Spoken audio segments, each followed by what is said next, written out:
My name is Lauren. I am 35 years old, and until a single Tuesday afternoon, I thought I knew exactly who I was building my life with. The message came while I was sitting in a glass-walled conference room, pretending to listen while someone explained quarterly projections. My phone buzzed once. Soft, polite. I ignored it. Then it buzzed again. Unknown number. You don't know me, but you deserve to know the truth. He's not being faithful. I stared at the screen longer than I should have. 5 full minutes passed before my breathing evened out. My first instinct wasn't panic. It was dismissal. Wrong number. Bitter coworker. Misunderstanding. That's what people tell themselves when reality hasn't finished sharpening the knife yet. I typed back carefully. Appreciate the honesty. Can you explain? The reply came almost immediately. This is Natalie. I work with Daniel. I don't feel right putting everything in writing, but pay attention to his Thursday late meetings. They're not all work. I'm really sorry. Thursday. I felt my stomach drop in a slow, controlled way, like an elevator descending too smoothly to scream. Daniel had mentioned a late meeting. He'd mentioned a lot of them lately. New project, tight deadlines, career momentum. I'd believed him because belief was easier than suspicion, and love had trained me well. We'd been together 4 years, engaged for 8 months. We met at a friend's wedding, bonded over mutual irritation at the DJ's playlist, laughed like people who didn't yet know how carefully the universe was watching them. He moved into my apartment 2 years later. It was mine, legally, financially, but it became ours in the quiet ways that matter. His shoes by the door, his coffee grinder next to mine, his books filling space I didn't know I was saving. That night I didn't confront him. I came home, cooked dinner, asked about his day. He answered without details, eyes glued to his laptop. Nothing unusual. Distance had become our new normal. I told myself that's what adulthood looked like. Wednesday, I asked my boss if I could leave early Thursday for a dentist appointment. He waved me off without a second thought. By Thursday afternoon, I felt hollowed out, like my body had already accepted something my mind was still negotiating with. At 4 p.m., I texted Daniel. Running late tonight, probably home around 9. He replied with a thumbs up and a heart. That heart hurt more than silence ever could. I got home at 5:30. I sat in my car for 10 minutes, hands locked around the steering wheel, rehearsing futures. In one, the apartment was empty and I laughed at myself. In another, everything changed. I unlocked the door quietly. I heard laughter before I saw anything. Daniel's laugh, lower, softer than the one he used with me lately. And a woman's voice, familiar, intimate. I stepped inside my own home and felt like a trespasser. They were seated at the dining table, our table. Candles, 2 wine glasses, pasta I hadn't tasted in months because he was too tired to cook. She wore a dress I'd never seen him buy, navy blue, intentional. The woman looked up first. Her smile died instantly. Daniel turned. Lauren? His voice cracked. You're supposed to be at work. I stayed by the door, keys still in my hand. And you're supposed to be in a meeting. Silence pressed in around us, thick and unavoidable. I should go, the woman said, already standing. No, I replied calmly, surprising even myself. Please stay. I'd like to know who's having dinner in my apartment. Daniel swallowed. This is Laura, from work. His ex-girlfriend, the one he'd sworn was ancient history. I nodded slowly. Thursday meetings, I said, not a question. His mouth opened, closed, opened again. It's not what it looks like. I smiled then, actually smiled. What does it look like? I asked softly. Because from where I'm standing, it looks like my fiancé cooked a romantic dinner for another woman while I was lied to. Laura grabbed her coat. Daniel, I told you this was a bad idea. That was when I knew. This wasn't a mistake. This was a pattern. And everything I thought I knew about my life quietly collapsed in on itself. Laura hesitated near the door, her hand frozen on the handle like she wasn't sure which version of herself would walk out if she left now. Daniel took a step toward me. Lauren, please, let's talk about this privately. I tilted my head. Why? My voice was steady, detached. Is there something you don't want her to hear? Laura's eyes flicked between us. Whatever story she'd been told, it clearly hadn't included this level of exposure. I really should go, she said again, this time firmer. Yes, I replied, stepping aside. That's probably wise. She didn't look at Daniel as she passed him. The door closed softly behind her, the click sounding final in a way I'd never noticed before. Then it was just the two of us. The candles kept burning. The pasta kept steaming.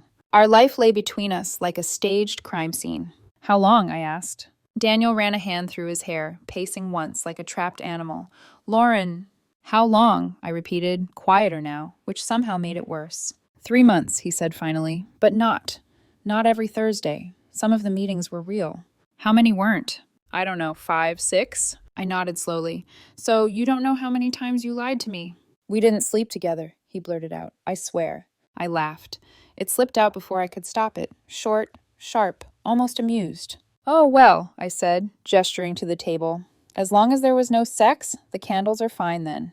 That's not what I meant. Then explain it to me, I said. Explain what you call this. He looked at the table like it might rescue him. We talked. She listened. You've been busy, Lauren. Always working, always tired. So were you, I said. Yet you found the energy to cook for her. Silence. I don't know how it happened, he said finally. It started as lunch, then dinners. Then I couldn't stop. You couldn't, I echoed. Or you didn't want to. He didn't answer. Something inside me went quiet, not numb, clear. Pack a bag, I said. He frowned. What? Pack a bag and leave, tonight. Lauren, this is my home too. I shook my head. No, it's not. His name wasn't on the lease. He didn't pay rent. He'd moved in with promises, not paperwork. You're a guest, I continued. And you've overstayed. That's not fair, he said weakly. Fair? I stepped closer now. Someone from your office had to warn me you were cheating. I came home early and walked into a date staged in my own apartment. Explain to me, slowly, what part of this was fair to me. He sank into the chair Laura had vacated, elbows on the table, head in his hands. I'm sorry, he said. I am. I know, I replied. You're sorry you got caught. That hurt him, I could tell. He packed while I sat on the couch scrolling through my phone, holding up my hand every time he tried to speak. There was nothing left to discuss. He left just after 9.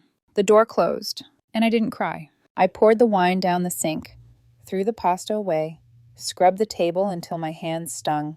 Then I messaged Natalie.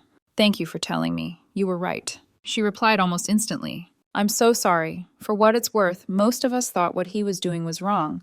Laura's seeing someone too. He doesn't know. I stared at the message. Daniel hadn't just betrayed me. He'd helped someone else do the same. I turned off my phone and sat alone in the quiet, realizing something unsettling. I wasn't heartbroken. I was done. I slept for 3 hours that night, and even that felt generous. Morning came without ceremony. No dramatic breakdown, no tears soaking the pillow, just a dull awareness that something heavy had been removed, and the space it left behind hadn't figured out what to become yet. My phone said I had 19 missed calls. Daniel. Texts stacked on top of each other like panic trying to climb out of itself. Please talk to me. You're overreacting. I made a mistake. You're being cruel. I blocked his number before my coffee finished brewing. Then I started packing his things. Not angrily, not ceremonially, efficiently. Clothes folded, shoes paired, toiletries sealed, books returned to boxes they'd forgotten they came from. Every item placed away felt like exhaling after holding my breath for months.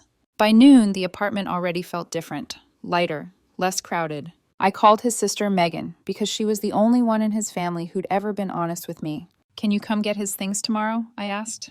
There was a pause. Did something happen? He cheated. Another pause, longer this time. Okay, she said finally. I'll be there Saturday. Saturday came with a U-Haul and judgment. Megan didn't yell. She didn't accuse. She just looked at me like I'd committed a crime against a shared memory. You're really ending 4 years over this? She asked. 3 months of repeated decisions, I corrected. He loves you. Then he shouldn't have cooked dinner for another woman in my home. She didn't respond after that, just loaded boxes in silence. Before she left, she turned back. You'll regret not fighting for this. Maybe, I said, but I doubt it. That Monday, I canceled the wedding. The venue didn't ask questions, just confirmed the loss of the $15,000 deposit and wished me well in a voice trained not to care. Each cancellation felt like removing a brick from my chest. Caterer, photographer, DJ. By Tuesday, there was nothing left to undo. My mother called that night. Lauren, she said gently, Megan told me you and Daniel broke up. I explained everything. She listened without interrupting. Oh, honey, she said, I'm so sorry. I'm okay, I said, and realized it was true. Are you sure you don't want to try counseling? No, I replied. He brought another woman into our home. That's not something I can unsee. She sighed. I understand. I just want you to be certain. I've never been more certain. 2 weeks later, Daniel showed up at my building. The doorman called to ask if I wanted to see him. No, I said. Apparently, he stood in the lobby crying until security escorted him out. I heard about it secondhand. It felt distant, like a story about someone else's life. Natalie updated me once more. Laura's boyfriend had found out. He'd left her. Daniel had confessed, trying to control the fallout. Consequences move faster when lies collide. 3 weeks after everything fell apart, I found a letter in my mailbox. 6 pages, handwritten. I read it standing there, under fluorescent lights that made every excuse look worse. He blamed stress, neglect, timing, fear, love, therapy, growth, change, promises wrapped in regret. I folded the pages once, then tore them up and dropped them in the trash. That night, I went out for the first time since it happened. At the bar, I ran into Natalie. She apologized again. I thanked her again. We talked longer than I expected. She was funny, smart, honest in a way that didn't ask permission. When she mentioned she was single, something flickered in me. Not hope, possibility. But I wasn't ready. "Can I get your number?" I asked. "As a friend," she smiled. "I'd like that." And for the first time since Tuesday, weeks ago, the future didn't feel like an empty room. It felt like a door I hadn't opened yet. 2 months after Daniel left, I forgot to block one number. That's how his mother reached me. "Lauren," she said, her voice already trembling, "I know you probably don't want to hear from me, but Daniel isn't doing well." I closed my eyes, leaning against the kitchen counter I'd finally cleared of reminders. "He's depressed," she continued, "barely eating. He made a terrible mistake, but he's suffering for it. Can't you at least talk to him?" I chose my words carefully. "Mrs. Carter, I sympathize with what Daniel is going through. I really do. But no, I can't talk to him." There was a sharp inhale on the other end. "You're being very hard on him." "I'm being honest," I replied. "He destroyed our relationship. That doesn't disappear because he's sad about the consequences. He's in therapy. He's trying to change." "That's good," I said.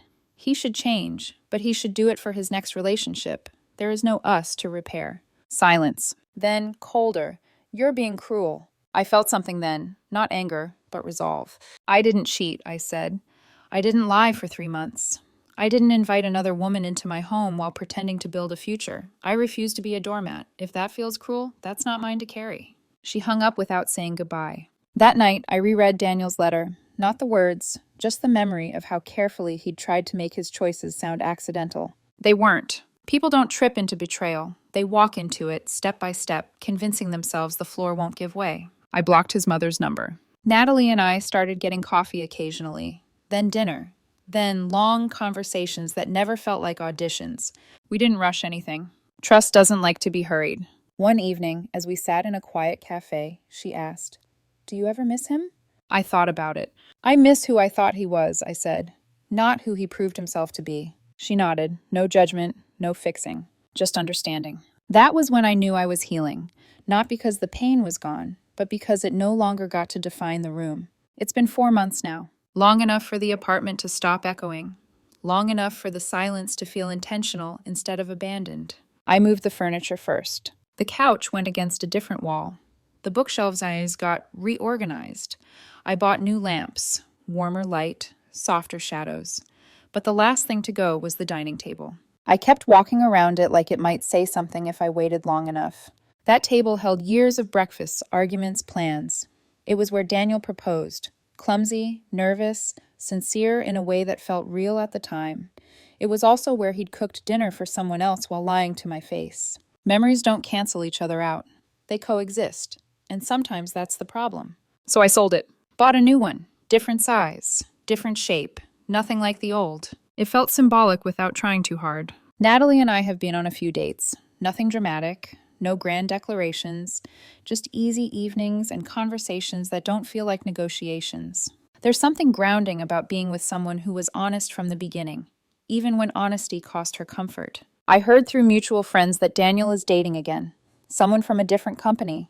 Good. Genuinely. I hope he's learned something. I hope he's honest with her. I hope he understands that love doesn't survive secrecy. People still ask if I regret not trying harder, if I think I gave up too easily. I don't. He didn't have one weak moment. He had months of deliberate choices. Every Thursday, every lie, every candle lit for someone who wasn't me. That's not a mistake. That's a pattern. And I refuse to reward patterns like that with forgiveness. Sometimes starting over means more than ending a relationship. It means replacing the furniture, rewriting the future, choosing yourself, even when it would be easier not to. That Tuesday message from Natalie hurt like hell, but it saved me years. I didn't dodge a heartbreak. I dodged a marriage built on lies. Scars heal. But marriages to people who lie to your face every week? Those don't.